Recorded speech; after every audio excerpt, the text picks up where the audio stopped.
Hello students, চলে এসেছি তোমাদের সামনে আমার আজকের নতুন ভিডিও নিয়ে। আমার আজকের ভিডিওর বিষয় বিশ্বকবি এবং প্রথম সার্থক ছোট গল্পকার রবীন্দ্রনাথ ঠাকুরের বিখ্যাত অতিপ্রাকৃত ছোট গল্পগুলোর মধ্যে একটি বিখ্যাত ছোট গল্প মণিহারা।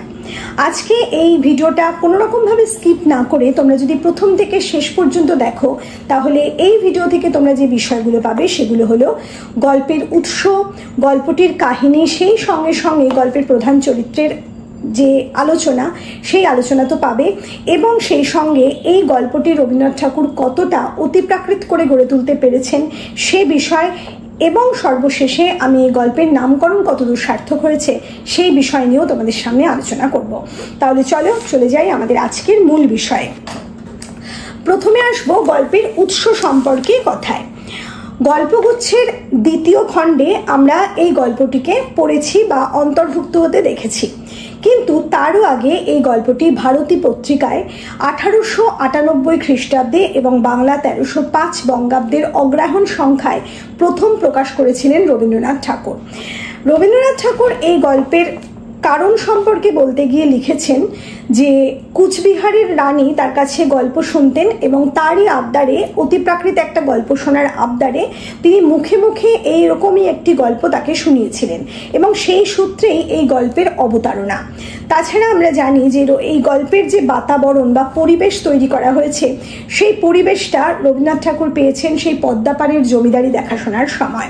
পদ্মাপাড়ে যখন রবীন্দ্রনাথ ঠাকুর তার নিজস্ব জমিদারি দেখাশোনা করতেন, সেই সময় সেই পদ্মাপাড়ের যে প্রাকৃতিক পরিবেশ এবং সেই অন্ধকারাচ্ছন্ন পরিবেশ কিংবা বিভিন্ন রকম যে প্রাকৃতিক দৃশ্যাবলী, সেই সমস্ত কিছু যেন ফুটে উঠেছে এই মণিহারা গল্পটার মধ্যে।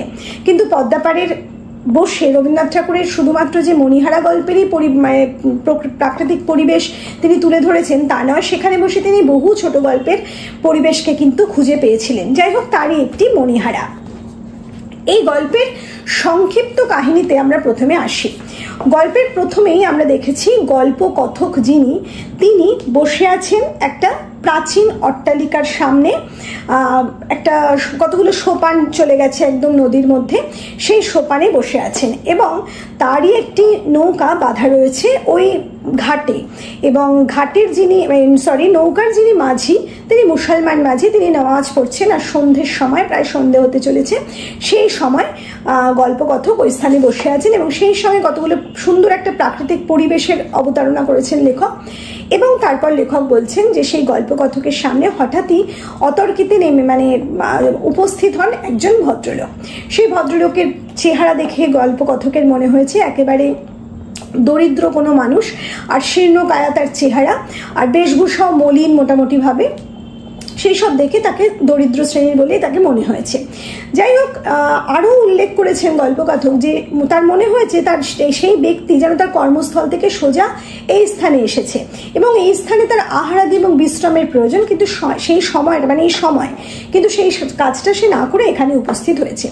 যাই হোক, সেই ভদ্রলোক নিজের পরিচয় হিসাবে গল্পকথককে জানান তিনি একজন স্কুল মাস্টার, এবং তিনি কথায় কথায় গল্পকথককে তিনি কি করেন, সেই তার কাজ কি, কেন তিনি এই স্থানে এসেছেন, সমস্ত কিছু জিজ্ঞাসা করেন। গল্পকথক জানান যে তিনি হাওয়া বদলের জন্য এখানে এসেছেন, কিন্তু ভদ্রলোক অবাক হয়ে যান, বলেন এখানে হাওয়া বদলের মতো কিছু তিনি দেখছেন না, এমন কোনো হাওয়া তো এখানে বইছে না যার দ্বারা শরীরের উন্নতি হতে পারে। যাই হোক, এই ধরনের কথা বলার পর ভদ্রলোক ওই স্কুল মাস্টার ভদ্রলোক আর কি ওই অট্টালিকার কথা গল্পকথকের কাছে পারেন এবং বলেন যে এখানে কে বাস করতো বা এখানে এর পিছনে একটা গল্প আছে, তিনি কি সেই বিষয়টা জানেন? গল্পকথক বলেন না। তখন গল্পকথককে গল্পটা বলার এই মণিহারা গল্পের যে বিষয়বস্তু, সেই গল্পটা বলতে শুরু করেন ওই স্কুল মাস্টার ভদ্রলোক। তিনি বলছেন প্রায় 16 বছর পূর্বে এই অট্টালিকায় ফণীভূষণ সাহা নামে এক ভদ্রলোক বাস করতেন, এবং তিনি পিতৃব্য দুর্গামোহন নামক কোনো এক ব্যক্তির বিষয় সম্পত্তি সমস্ত কিছু উত্তরাধিকার সূত্রে তিনি পেয়েছিলেন। যাই হোক, তার নিজের পিতৃব্য, এই ফণীভূষণ সাহার পিতৃব্য হচ্ছে দুর্গামোহন, তা সেই পিতৃব্যের সম্পত্তি তিনি গ্রহণ করেছেন এবং সেই সম্পত্তি, ব্যবসা সবকিছু তিনি চালাচ্ছেন। কিন্তু যে সময়ে দাঁড়িয়ে গল্প রচনা করেছেন রবীন্দ্রনাথ ঠাকুর, সেই সময়ে এরকম পৈতৃক সূত্রে বা পিতৃব্য বা যাই হোক মানে সম্পত্তি যদি কেউ পেত, তাহলে উচ্চ বংশের সন্তানরা কিন্তু একটু অন্য পথে চলে যেত, বিপথে চলে যেত। কিন্তু আমাদের আজকের যে গল্পের নায়ক ফণীভূষণ সাহা, সে কিন্তু তথাকথিত যুবকদের মতো নয়, সে একটু অন্যরকম। সে নব্যশিক্ষায় শিক্ষিত, আধুনিক শিক্ষায় শিক্ষিত, কিন্তু তথাপি সে পুরুষতান্ত্রিক সমাজের নিয়মগুলোকে মানে না। সে স্ত্রীর ওপর কোনো জবরদস্তি করে না, সে স্ত্রীকে ভালোবাসে, অত্যন্ত বেশিই ভালোবাসে। এবং তার স্ত্রীর নাম হিসাবে এখানে গল্পকথককে বলা হয়েছে, মানে ওই ভদ্রলোক বলেছেন তার স্ত্রীর নাম হচ্ছে মণিমালিকা। তা এই যে গল্পকথক ফণীভূষণ এবং মণিমালিকা সম্পর্কে কিছু কথা বলতে গিয়ে গল্পকথককে বেশ কিছু বিষয় তুলে ধরেন, মানে গল্পকথকের সামনে আলোচনা করেন। মানে নারী মনস্তত্ত্ব এবং পুরুষ মনস্তত্ত্ব বা পুরুষের কিছু কার্যকলাপ অথবা তৎকালীন সময়কার নারী পুরুষের যে বিষয়, সেরকম বহু আলোচনা করেন। এবং সেই আলোচনার মধ্যে থেকেই কিন্তু আমরা এই ফণীভূষণ এবং মণিমালিকার একটা চরিত্র এই গল্পের মধ্যে থেকে স্পষ্টভাবে দেখতে পাই। এছাড়া গল্পের মধ্যেকার যে বিষয়, তার মধ্যে থেকেও আমরা গল্পের এই নায়ক নায়িকা চরিত্রকে খুব ভালোভাবে স্পষ্টভাবে বুঝতে পারি। যাই হোক, এই ফণীভূষণ সাহা তার ব্যবসার কাজে সবসময় ব্যস্ত থাকতেন এবং প্রচুর অর্থ উপার্জন করেছেন তিনি। বলা যায় তার এতটাই অর্থ, তিনি যথেষ্ট পরিমাণে সোনার গহনা, হীরের গহনা, মণিমাণিক্য যাকে বলে, তার স্ত্রীকে উপহার মানে বিষয়ে দিতেন। এবং তিনি তার স্ত্রীকে নিয়ে সম্পূর্ণ একাকী এই প্রাসাদ বাড়িতে মানে বসবাস করতেন। চাকর বাকর ছিল, কিন্তু কোনো আত্মীয় স্বজন সেখানে থাকতো না। আর এই ফণীভূষণের নিজের মা ছিল না, কিন্তু মাসিরা ছিল বা অন্যান্য আত্মীয়রা ছিলেন। কিন্তু সেখান থেকে তার স্ত্রীকে সম্পূর্ণ আলাদা পৃথক এনে নিজে স্ত্রীর সাথে এখানে বসবাস করেন একত্রে।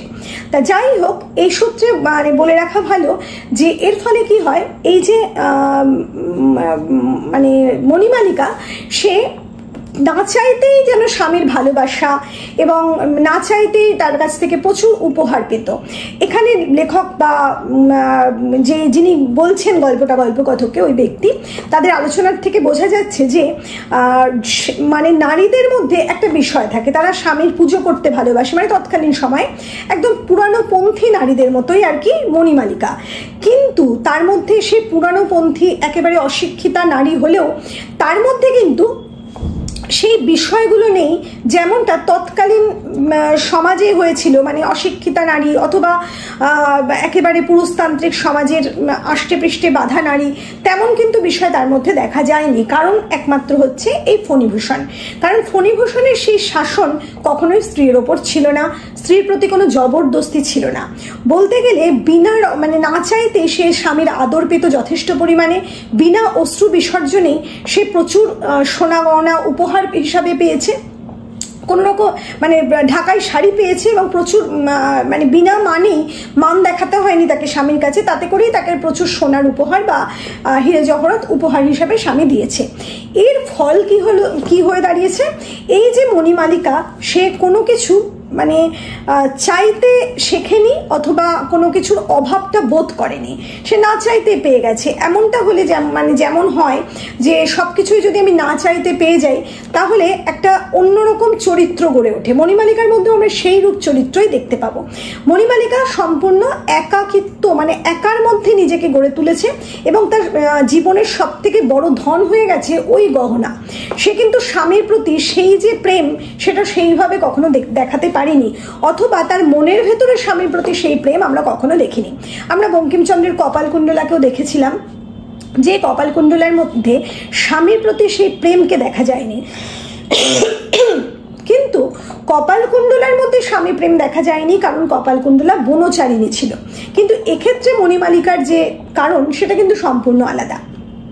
এরপরেও দেখা গেছে যে মণিমালিকা এবং ফণীভূষণের কোনো সন্তানাদি ছিল না, তারা সম্পূর্ণ সন্তানহীন দম্পতি ছিল। এর ফলে কি হয়েছে, সন্তানকে মানুষ করার মধ্যেও যে মাতৃত্ব, যে ভালোবাসা আস্তে আস্তে উজাড় হয়ে পড়ে, মানে নিজের অন্তঃস্থল থেকে যে মানে ভালোবাসা যেগুলো তৈরি হয়, সেটাও কিন্তু মণিমালিকার মধ্যে দেখা দেয়নি।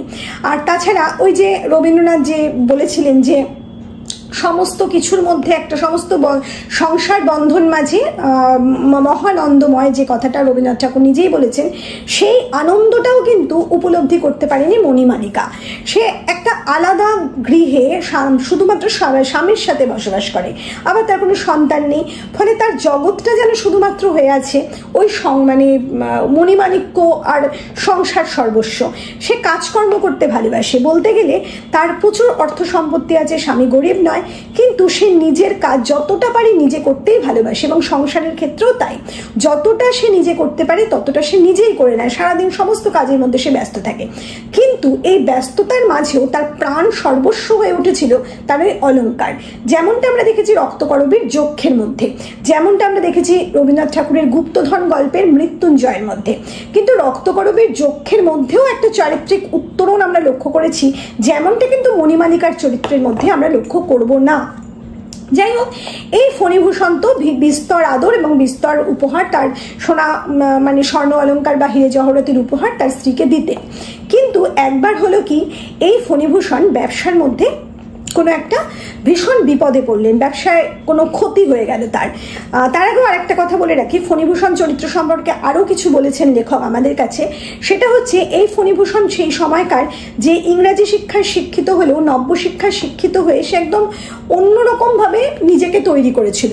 মানে ইংরেজ তোষামত তার মধ্যে কিন্তু সেভাবে ছিল না, এর ফলে ইংরেজি দপ্তরের চাকরিও তার পক্ষে সম্ভব হয়নি, সেটা কিন্তু আমরা গল্পের মধ্যে উল্লেখ পাই। যাই হোক, এটা ফণিভূষণের চরিত্রের জন্য আবার আমি ফিরে এলাম তার কথায়।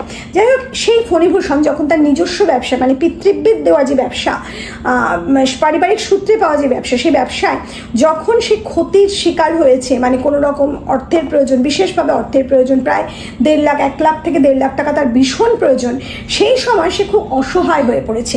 বিভিন্ন মহাজনদের কাছে কোনো রকমভাবে সেই টাকাটা জোগাড় করতে পারছে না, কারণ তাতে অনেক কিছু বন্ধক দেওয়ার ব্যাপার আছে, সেই বন্ধক দেওয়া তার পক্ষে সম্ভব নয়। তখন স্বাভাবিকভাবেই তার গহনার কথা মনে পড়ে, স্ত্রীর গহনা বন্ধক দিয়ে সে অনায়াসেই সেই টাকাটা পেতে পারে। সে ছুটে যায় স্ত্রীর কাছে এবং সে স্ত্রীর কাছে সেই বিপদের কথা বলে। কিন্তু আমরা ওই যে বলেছিলাম ফণিভূষণ চরিত্রে কোনো জোর নেই, ফণিভূষণ চরিত্রে স্ত্রীকে যেন একটা আলগা করে ছেড়ে দেওয়ার ব্যাপার ছিল, ঠিক যেমনটা আমরা দেখেছিলাম ঘরে বাইরে উপন্যাসে নিখিলেশ চরিত্রের মধ্যে।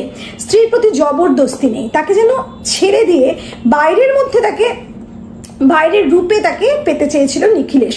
এখানে বাইরের মধ্যে প্রকাশ করার ব্যাপারটা নেই ঠিকই, কিন্তু স্ত্রীকে স্ত্রীর মতো থাকতে দিতে চেয়েছিল ফণিভূষণ। সে তার স্ত্রীর কাছে কখনোই জবরদস্তি অলংকারগুলো দাবি করেনি, এবং যখন সে তার বিপদের কথা বলেছে, অলংকারের কথা মানে অলংকারটা চেয়েছে ওর পরোক্ষভাবে, তখন কিন্তু তার স্ত্রী কোনো রকমভাবে কথা না বলে চুপ করে থেকেছে। ফণিভূষণ বুঝতে পেরেছে তার স্ত্রী সেটা দিতে চায় না, সে দুঃখ পেলেও বা কষ্ট পেলেও সেটা তার মনের মধ্যেই জমিয়ে রেখেছে, কোনো রকম জোর জবস্তি না করে সে পরদিন চলে গেছে কলকাতায়, এবং কলকাতায় গিয়ে সে ওই অর্থের সন্ধান করবে, মানে কিভাবে সে অর্থ জোগাড় করবে। ইতিমধ্যে দেখা যাচ্ছে তার স্বামী মানে মণিমালিকার স্বামী যখন কলকাতায় চলে গেছে, তখন মণিমালিকা তার জ্ঞাতিসূত্রের এক ভাই যে ওই মানে ফণিভূষণের কুঠিতেই কাজ করে, ফণিভূষণের গোমস্তার কর্মচারী হিসাবে সে আছে, সেই ভাইকে ডেকে পাঠায়, যার নাম মধুসূদন। এই মধুসূদন সম্পর্কে লেখক আমাদের জানিয়েছেন, ওই গল্পকথককে যিনি গল্প বলছেন স্কুল মাস্টার, তার কথোপকথন মানে তার কথাতেই আমরা জানতে পারি এই মধুসূদন অত্যন্ত অলস প্রকৃতিরই মানুষ, মানে সেই কাজে কর্মে খুব একটা উন্নতি করতে পারেনি, বলতে গেলে শুধুমাত্র আত্মীয়তার সূত্রেই সে ফণিভূষণের কাছ থেকে মাইনের পত্র পেয়ে যাচ্ছিল। কাজে এই ফণিভূষণ খুব একটা অর্থ করেনি এবং অর্থের তার প্রয়োজন আছে প্রচুর। এই ফণিভূষণ না, এই মধুসূদন মানে ওই মণিমালিকার যে দাদা হয় সেই দাদা, তা মণিমালিকা ডেকে পাঠিয়েছে সেই মধুসূদনকে সমস্ত ব্যাপারটা সে খুলে পড়ে এবং জানতে চায় যে ব্যবসার কি অবস্থা। মধুসূদন তাকে জানায় সত্যি খারাপ অবস্থা, এবং এই অবস্থায় তুমি যদি এখানে গহনা নিয়ে বসে থাকো ওই গহনায় টান পড়বেই, কারণ ফণিভূষণ ওই গহনা নিয়েই ছাড়বে, এরকম একটা বুঝিয়ে ফেলে তার বোনকে। বোন তখন বুঝতে পারে না উপায় কি, কারণ তার তো সেই গহনাই তার জীবনের সর্বস্ব, তার তো আর কিছু নেই। প্রেম বলতে তার গয়নার প্রতি তার প্রেম, স্বামীর প্রতি প্রেম, সন্তানের প্রতি প্রেম, এমন কোনো বিষয় কিন্তু তার মধ্যে আমরা দেখতে পাই না। যাই হোক, এরপর আমরা দেখতে পাই যে মধুসূদন তাকে ভগিনীকে বলেছে, মানে তাকে সহজ উপায় বলে দিয়েছে যে তুমি আমার সঙ্গে তোমার দেশের গায়ে চলো। সঙ্গে সঙ্গে তাতে রাজি হয়ে গেছে মণিমালিকা। এবং সেই রাত্রে, গভীর রাত্রে দেখা গেছে যে ওই প্রাসাদের যে সন্নিকটস্থ ঘাট যেখানে আজকের গল্পকথক এবং ওই স্কুল মাস্টার বসে গল্প করছে, সেইখানে একটা নৌকা এসে দাঁড়িয়েছে, বাধা পড়েছে। এবং পরদিন খুব ভোরে অন্ধকার থাকতে থাকতে তারা রওনা দেবে। মধুসূদন আগেই নৌকায় উপস্থিত হয়েছে এবং এরপরে মণিমালিকা একটা চাদরে নিজেকে সম্পূর্ণ আপাদমস্তক মুড়ে নৌকায় উপস্থিত হয়েছে। আসলে মণিমালিকা বাড়ি থেকে বেরোবার সময় প্রত্যেকটি গহনা নিজের অঙ্গে একেবারে পরে ফেলে। তার মনে হয়েছিল যে মধুসূদন যে প্রকৃতির লোক, মণিমালিকা তার স্বামীকে না চিনতে পারে, কিন্তু এই মধুসূদনকে সে বিলক্ষণ চিনত এবং সেই কারণে সে বুঝতে পেরেছিল তার গহনা যদি বাক্সে করে সে নিয়ে যায় তাহলে সেই গহনার বাক্স চুরি যেতে পারে, সে হারিয়ে ফেলতে পারে সেই তার প্রিয় গহনাকে বা গয়নাকে। সেই জন্য সমস্তটাই সে তার অঙ্গে ধারণ করেছে এবং একটা চাদর দিয়ে নিজেকে মুড়ে নৌকায় উপস্থিত হয়েছে। সঙ্গে সঙ্গে মধুসূদন তাকে বলেছে গহনার বাক্স আমার কাছে দাও। সে বলেছে সে দেখা যাবে, এখন পরে দেওয়া যাবে বলে উঠেছে। এখানেই আমরা তাদের গল্পের তাদের যে অংশ মধুসূদন এবং তার ভগিনী যে মণিমালিকা, তার কথার সমাপ্ত দেখেছি গল্পে। আর কোনো কথা আমরা আপাতত পাচ্ছি না। এরপর দেখা গেছে ওই যে গোমস্তা, যার অধীনে কর্মচারী ছিল মধুসূদন, সেই গোমস্তা ছিলেন ওই ফণিভূষণের পিতৃব্যর আমলের গোমস্তা, পুরোনো দিনের গোমস্তা। ফলে ফণিভূষণকে অত্যন্ত ভালোবাসবেন, স্নেহ করবেন এবং বাড়ির গুরুজনদের মতোই একজন অভিভাবকের স্থান নেবেন, সেটাই স্বাভাবিক। এমনটাই আমরা দেখতে পাই সেই গোমস্তার মধ্যে। সেই গোমস্তা তখন পত্র পাঠায় এর কাছে, ফণিভূষণের কাছে, এই খবরটা পাঠিয়ে দেয়। ফণিভূষণ খবরটা পায় চিঠিতে, খুব দুঃখ পায়, তার কষ্ট হয়, যে ক্ষোভ হয়, বলতে গেলে গল্পকথক তাই বলছে, ক্ষোভ হয় তার মধ্যে। গল্পকথক না, লেখক বলছেন ক্ষোভ হয়েছিল তার প্রচন্ড, কিন্তু সে ক্রুদ্ধ হয়নি। তার মণিমালিকার জন্য প্রচন্ড রাগ হয়েছিল তা কিন্তু নয়, তার ক্ষোভ জন্মেছিল এই জন্য যে এত বছর, 18 বছর পার হয়ে গেছে, এত বছর ধরে সে স্ত্রীর সাথে বাস করছে, অথচ তার স্ত্রী এখনো পর্যন্ত তাকে চিনল না।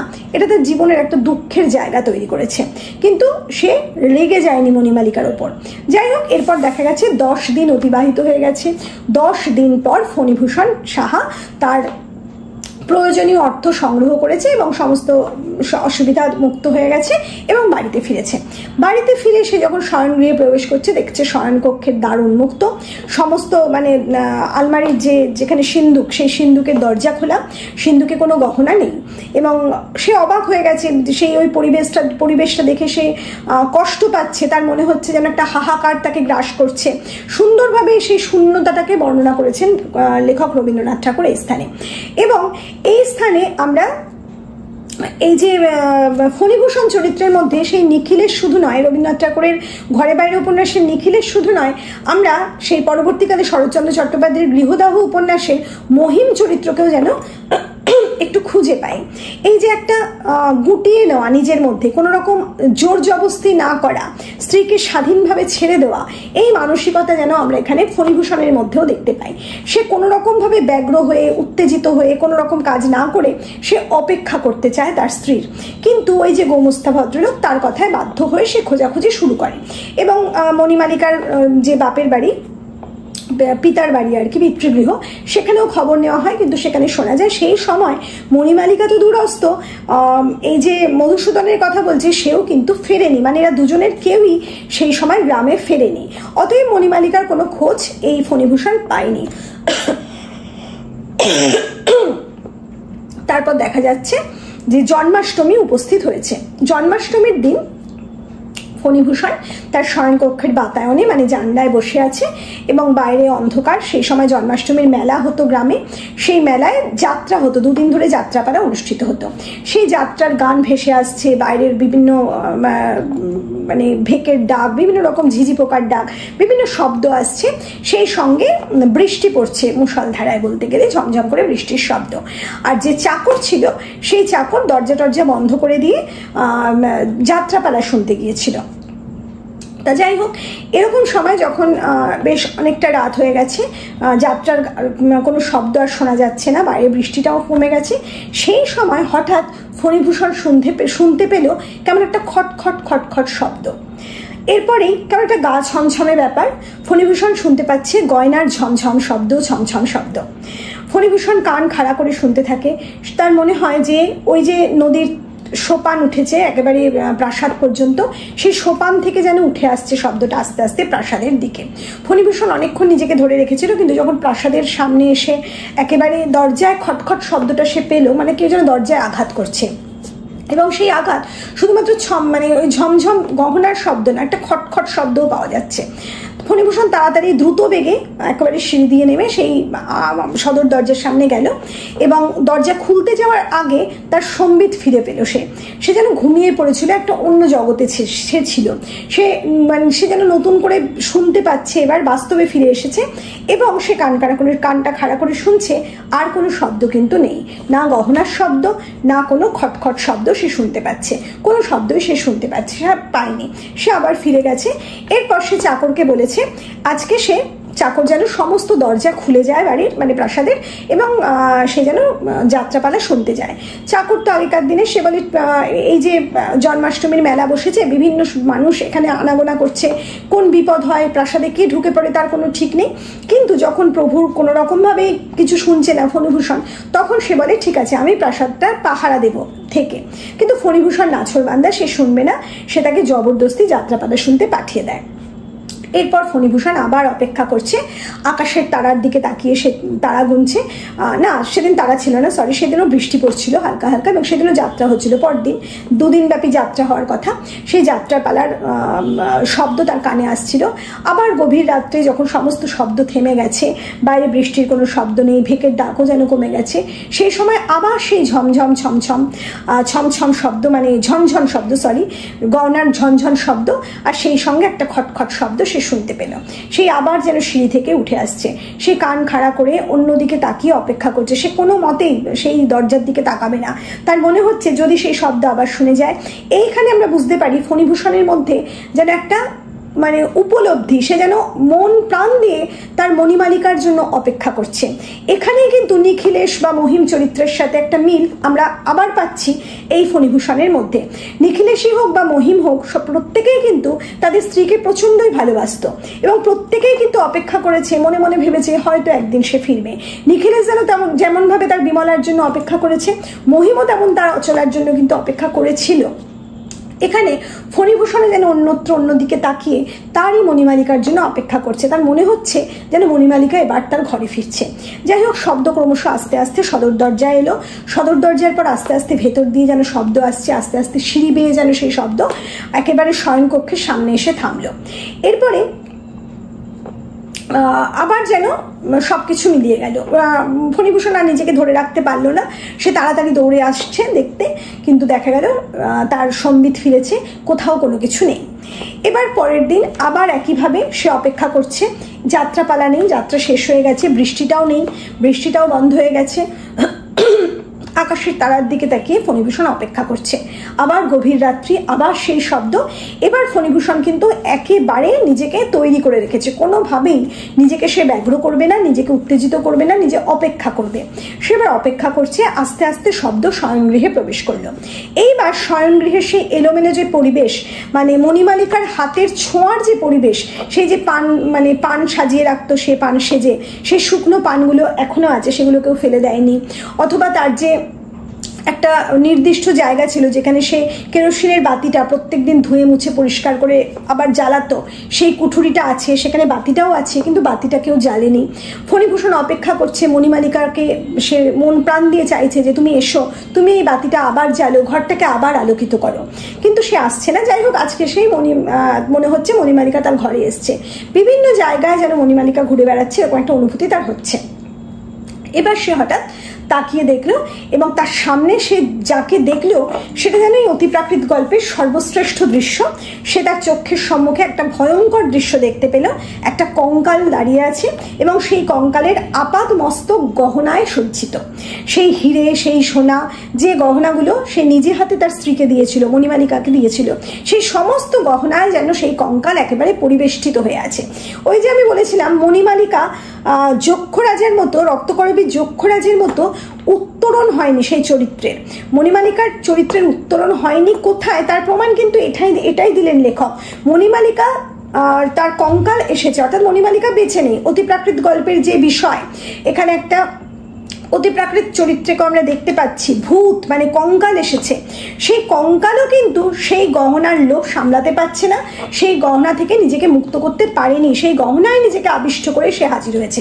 সেই গহনার ঠুংঠাং শব্দ এবং খটখট শব্দ সেই কঙ্কালের কাঠের শব্দ, যাই হোক এই মিলিয়েই কিন্তু দেখতে পেল ফণিভূষণ।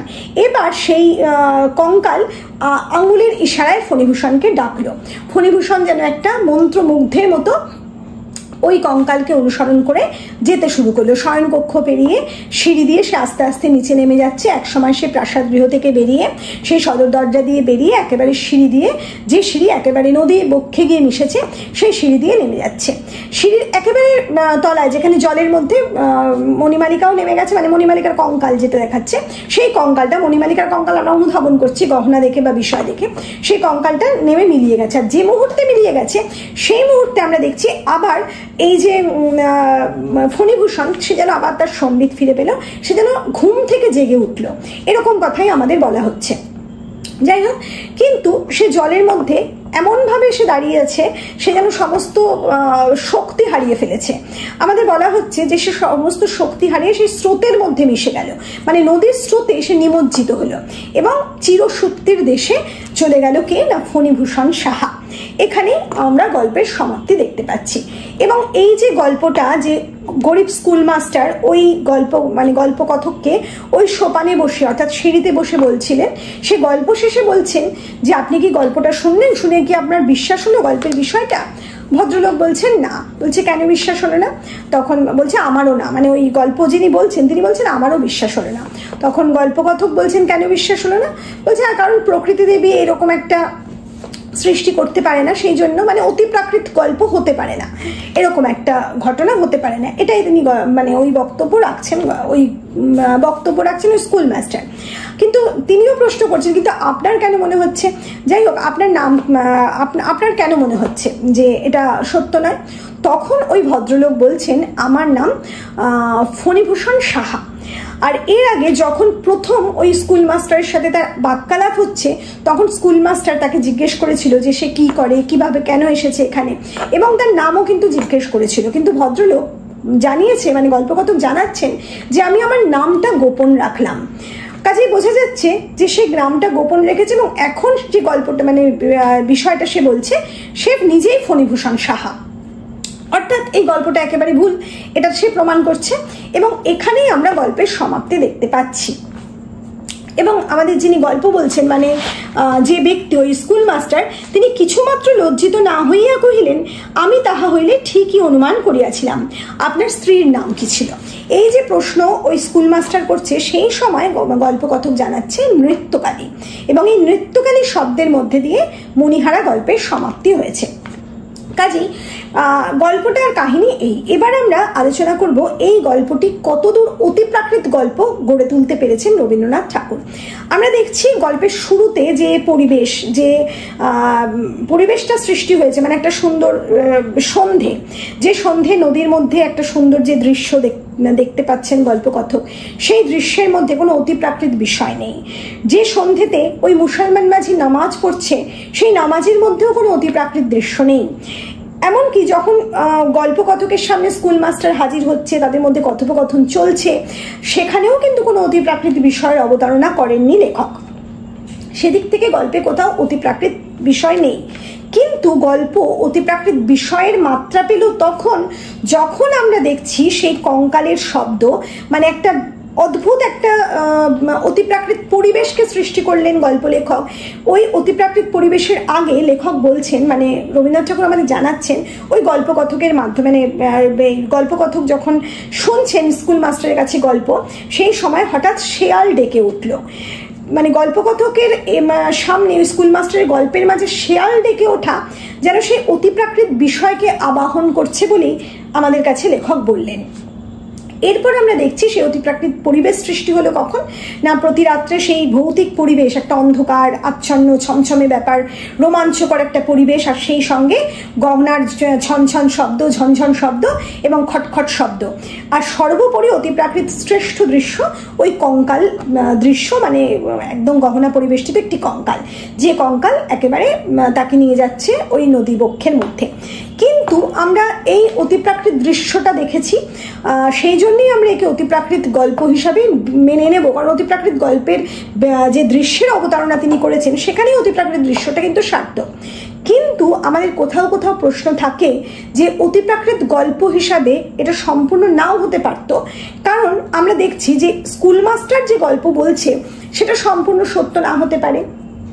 অথবা আমরা দেখলাম যে প্রথম যে দুদিন ফণীভূষণ ওই ঝনঝন শব্দ পেয়েছে, খটখট শব্দ পেয়েছে, তারপরে সে যখন হারিয়ে ফেলেছে সেই শব্দ আর শুনতে পাচ্ছে না, তখন লেখক জানাচ্ছেন আমাদের সে সম্বিত ফিরে পেয়েছে, সে নিদ্রা থেকে জাগ্রত হয়েছে, অর্থাৎ তার মধ্যে একটা আচ্ছন্ন ভাব ছিল। অর্থাৎ এখানে আমরা এই বিষয়টাকে ফণীভূষণের মনোবিকার হিসেবে কিন্তু আখ্যা দিতে পারি, কারণ এই যে ঘটনার মধ্যে দিয়ে ফণীভূষণ গেছে, সেই ফণীভূষণ স্ত্রীকে অত্যন্ত ভালোবাসত, যে স্ত্রী তার প্রাণস্বরূপ ছিল, যে স্ত্রীকে সে কখনো কটু কথা বলেনি, যে স্ত্রীর সাথে কখনো সে ঝগড়াঝাটি করেনি, যে স্ত্রীকে সে কখনো জবরদস্তি করেনি, প্রচন্ড একটা সাংঘাতিক টানাপোড়েন হয়েছে ব্যবসার মধ্যে, সেই সময়ও সে জবরদস্তি করে তার গহনা ছিনিয়ে নেয়নি, সেই স্ত্রী যখন তাকে ছেড়ে চলে গেছে তার মনের মধ্যে একটা বিকরণ আসতে পারে, আমরা এটা ভেবে নিতেই পারি, এবং মনোবিকর বস্তু একটা ঘটনা দৃশ্য তার মধ্যে এসেছে, এবং সেই দৃশ্য, সে যে দৃশ্যগুলো আমরা দেখতে পেয়েছি গল্পে, সেটা তার মনোবিকারের ফল, এমনটা আমরা মনে করতেই পারি। কিন্তু তথাপি এই দৃশ্যগুলো অতিপ্রাকৃত ঘটনার জন্য অতিপ্রাকৃত গল্পের মর্যাদাকে অক্ষুণ্ণ রেখেছে। এরপর আমরা কি বলবো না, ফণীভূষণ এবং মণিমালিকার যে চরিত্র অঙ্কন করেছেন লেখক গল্পে, সেটা ফণীভূষণ চরিত্রটা কিন্তু খুব পরম প্রিয় চরিত্র হয়ে ওঠে মানে আমাদের পাঠকের কাছে, সেই সঙ্গে পাঠকের কাছে একটু অভিমানের জায়গাও তৈরি করে, কারণ ফণীভূষণ ইংরেজি শিক্ষায় শিক্ষিত নব্যযুবক, সে এই যে স্ত্রীকে একা সরিয়ে এনেছে, সে সংসারের মধ্যে যদি রাখতো তাহলে হয়তো মণিমালিকা এরকম কপালকুণ্ডলার মতো প্রেমহীন একটা অস্তিত্বে পরিণত হতো না, অথবা মণিমালিকাকে সে যদি না চাইতেই সবকিছু না দিত তাহলেও হয়তো মণিমালিকা এমনটা হতো না। কাজে কিছুটা দোষ, কিছুটা অপরাধ বোধ আমরা এই মানে পাঠক এই ফণীভূষণের মধ্যেও আরোপ করতে পারে।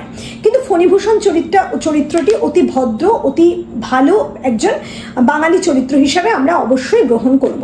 আর মণিমালিকা চরিত্রের যে বিশেষ দোষ সেটা হচ্ছে তার ওই গহনা প্রিয় যে বিষয়টা, সেটাই কিন্তু মূল বিষয়।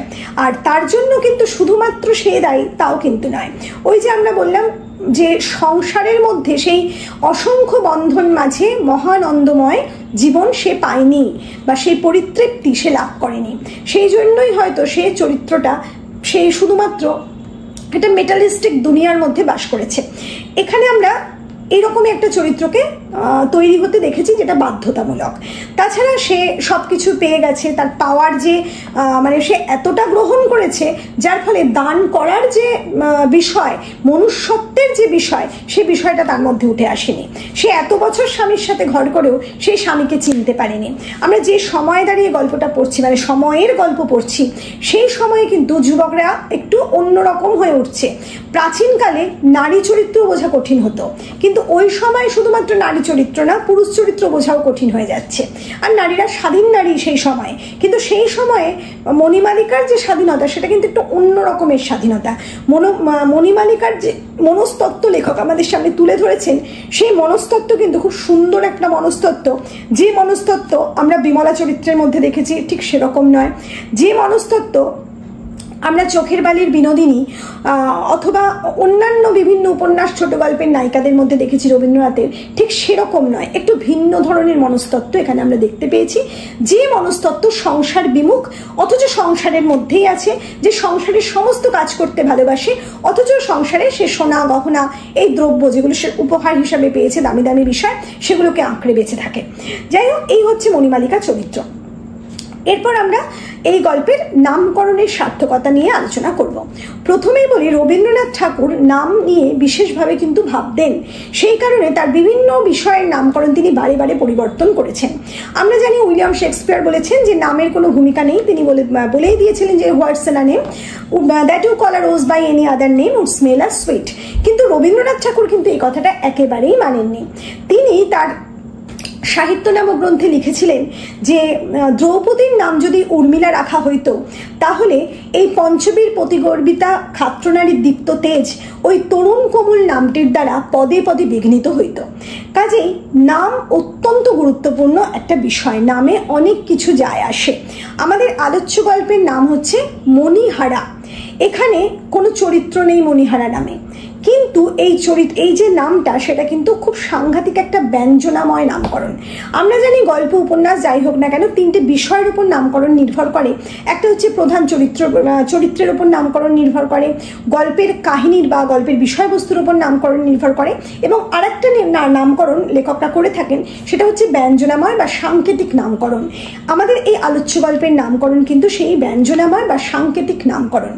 এই মণিহারা শব্দের মধ্যে দিয়ে একটা সুন্দর সংকেত বা ব্যঞ্জনা তুলে ধরলেন রবীন্দ্রনাথ ঠাকুর সমগ্র পাঠক চিত্তের সামনে। আসলে মণিহারা শব্দটার মধ্যে কিন্তু যেমন গহনার বিষয় আছে, মণি মানে গহনা, সেই মণিহারা হতে চায়নি মণিমালিকা। কিন্তু শুধুমাত্র এটাই ব্যঞ্জনা নয়, এর একটা গূঢ় অর্থ আছে। সেটা কি? সেটা হচ্ছে মণিহারা অর্থাৎ আমাদের চোখের যে মণি, যে দৃষ্টিশক্তি, সেই দৃষ্টিশক্তি হারানো হচ্ছে মণিহারা। যে মণিহারা আমরা দৃষ্টিশক্তিহীন অবস্থায় আমরা দেখেছি মণিমালিকাকেই যেন এখানে মণিহারার মধ্যে সংকেত সূত্রে বেঁধে দিয়েছেন নামকরণের মধ্যে লেখক। বলছেন মণিহারা মানে মণিমালিকার মধ্যে যদি সেই দৃষ্টিশক্তি থাকতো, তাহলে সে এই মানে অত ভালো একজন পুরুষ, পরম পুরুষ যে হয়ে উঠেছে, যে নারী বিদ্বেষী নয়, নারীকে পুরুষতান্ত্রিক সমাজে বেঁধে রাখতে বিশ্বাসী নয়, একেবারে প্রেম সর্বস্ব করে তুলতে নারীকে বিশ্বাসী, সেই রকম স্বামীকে পেয়েও কিন্তু তার মর্যাদা দিতে পারেনি মণিমালিকা। অথচ তার দাদা মধুসূদন, তাকে সে চিনতো, জানতো, তবুও তার সাথে সে বেরিয়ে গেছে ওই রকম একটা পরিবেশের মধ্যে। কাজেই সত্যিকারের দৃষ্টিশক্তি, সত্যিকারের মণি হারিয়েছিল মণিমালিকা, এটাই যেন উল্লেখ করতে চাইলেন গল্প লেখক এই নামকরণটার মধ্যে দিয়ে।